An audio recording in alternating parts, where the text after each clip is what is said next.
все още ние можем да консумираме, макар че много неща са на изчезване.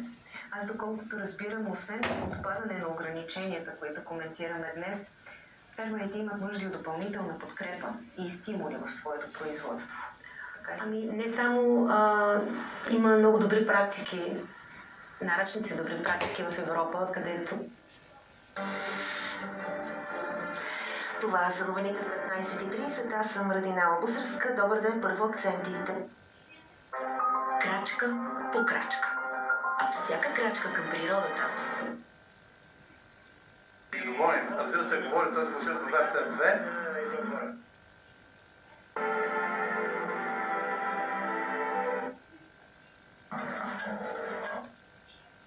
Бог да, а не само я потиска. Йоган, го помага ли?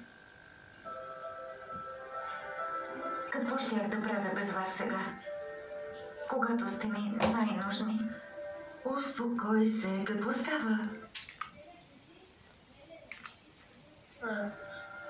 Какво става? С Алехандро се разделихме завинаги.